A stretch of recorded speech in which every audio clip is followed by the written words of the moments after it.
Ang sinabi po ng executive director ng Angat Buhay, sabi niya, Hello, pangit." Tinutukoy niya si Harry Roque. Um, Totoo naman na hindi magandang manlait, ay hindi talaga maganda yung mga panlalait na ganito. Pero kasi deserve ni Harry Roque, eh. Oo, totoo naman na mas angat ang marami kaysa kay Harry Roque pagdating sa itsura. Pero bakit si Harry Roque kasi, wagas ding manlait.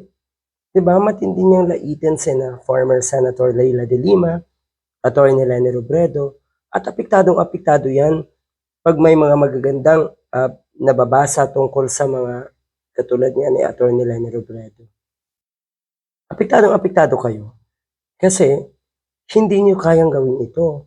Kasi yung amo mo na si Sara Duterte, yung puon mo na si Sara Duterte, malayo sa hinuha na mangyari sa kanya ito. Kamakailan kasi ay nag-bust na naman si Attorney Leni Robredo na usual naman niyang ginagawa. Kaya lang kasi, eto at nag-trending na naman. At ang sinasabi ni Harry Roque, maniniwala na daw sana siya.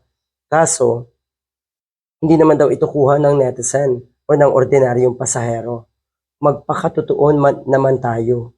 Yan ang gusto ng mga tao. Talaga ba, Mr. Harry Roque, na hanggang ngayon iniisip mo pa rin na kaplastikan ang lahat ng nakikita mo kay Attorney Leni Robredo? Talaga ba?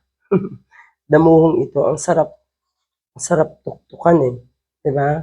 So kung ikaw daw ay tunay na matapang, ikaw ay hindi magtatago sa ibang bansa para takasan nga ang mga kasalanan ginawa mo dito sa Pilipinas. Kaya umuwi ka para daw ma-experience mo rin na mag-bus. Yan po ang sabi ni Raffy Magno.